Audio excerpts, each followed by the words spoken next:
If a man is interested in you, he should text you more, not less. That is the logic. That is what every dating column, every well-meaning friend, every comment section will tell you. More interest equals more contact. It is a clean, satisfying equation, and it is also, in a significant number of cases, completely wrong.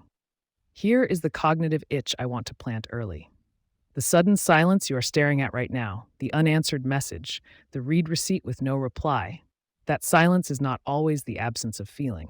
In a specific and predictable subset of men, it is the presence of feeling that has exceeded what their nervous system is prepared to handle. The texting did not stop because the interest died.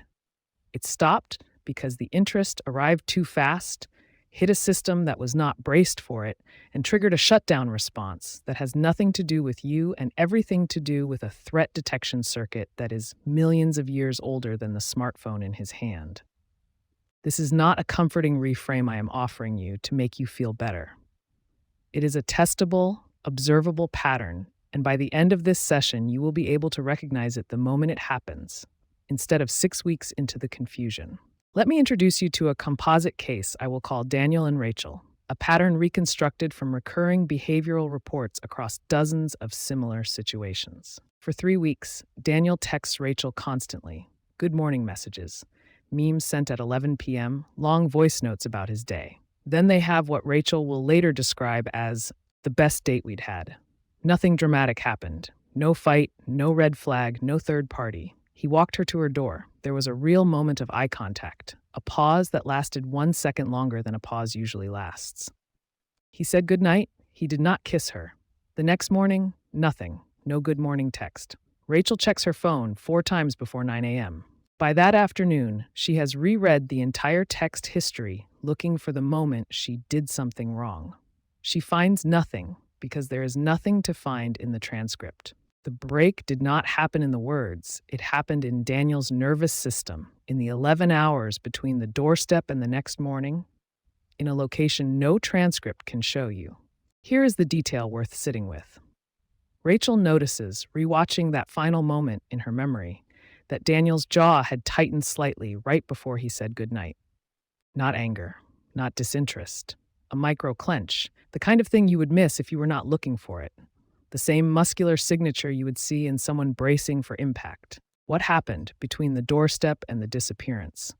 What is a jaw clench doing at the exact moment a relationship should have been accelerating? That is the mystery we are going to decode. Before we move into the biological layer 1 of this mystery, take a moment to join our community. If you're serious about mastering these dynamics, hit the subscribe button. We don't just give tips here. We provide the architectural blueprints of the human heart. Notice what is absent from Daniel's side of this exchange. No accusation, no complaint, no stated reason. The word's layer gives you almost nothing, and that is itself diagnostic. Men operating from genuine disinterest tend to leave a trail, a cooling in tone, a shortening of replies, a redirection toward logistics. Daniel's trail does not cool. It simply stops. A cooling trail and a stop trail are 2 different signatures, and most viewers have been taught to read them as the same thing. The jaw clench Rachel noticed is not a random tick. In the language of applied physiology, it is a classic marker of sympathetic nervous system activation, the same activation profile you would see in someone who has just recognized a stake has gotten higher than they were prepared for. Combine that with the extended eye contact pause. In this pattern, that pause is not warmth accumulating. It is the moment his brain flagged, "This matters." And for a nervous system unprepared to have something matter, that flag reads as danger, not pleasure. This is where we bring in the science.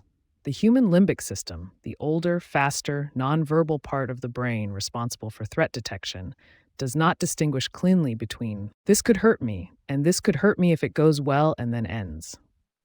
Attachment research shows that individuals operating from an avoidant attachment strategy experience a specific, counterintuitive physiological event.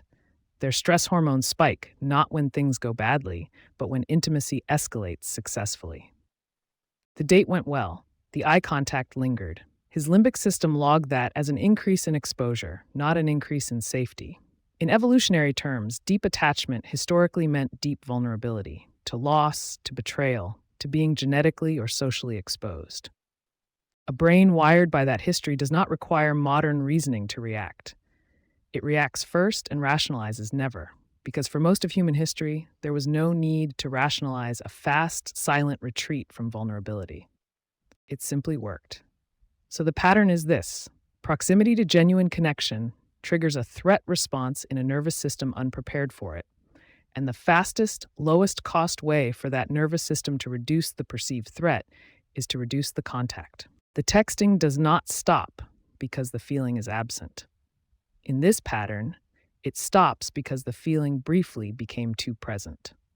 If you're starting to see how these hidden dynamics have been playing out in your own life, and you want to master the science of human connection, make sure to hit the subscribe button and turn on notifications.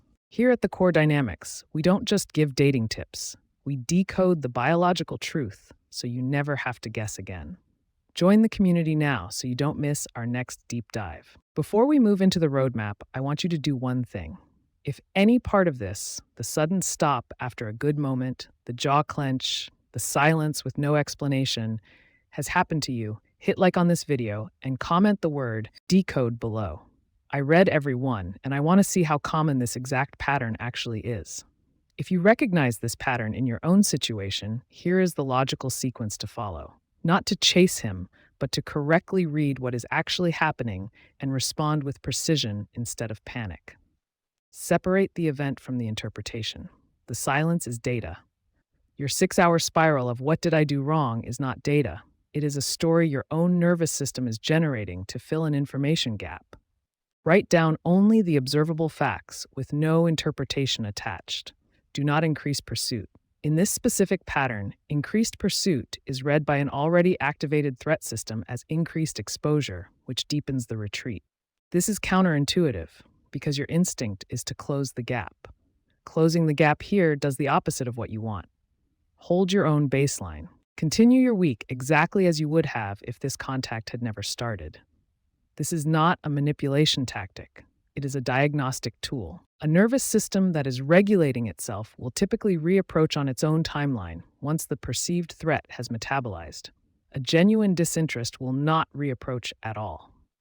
Your stillness is what lets you tell the difference. If he reinitiates, notice the pace. A reapproach after this kind of pattern often comes in smaller, safer increments, a lower stakes message before a return to the previous intensity. Match his pace rather than trying to accelerate back to where you left off. Rushing the repair replicates the exact condition that triggered the retreat in the first place. Use this as information, not a verdict. This pattern tells you about his current capacity for regulation, not your worth, and not necessarily the long-term trajectory of the connection. Some men move through this phase and reapproach with more stability. Others repeat the cycle indefinitely. Your data collection is how you will eventually know which one you are dealing with. So what happened with Daniel? In the version of this pattern that resolves, he reapproaches 4 days later, not with an apology, because he does not yet have language for what happened internally, but with a smaller, quieter message. Rachel, applying exactly the sequence above, does not close the gap for him. She matches his pace. The relationship that follows moves slower, but it moves on more solid ground because the second approach came from regulation rather than impulse. The silence was never the end of the story. It was the nervous system's signature, written in a language most people are never taught to read. Now you are one of the people who can read it. If this decoded something for you, subscribe to the Core Dynamics. We release a new session every week, breaking down exactly this kind of hidden pattern. And if you want to understand what happens on the other side of this cycle, when avoidance turns into genuine commitment, that is exactly what we decode in our next session. I'll see you there.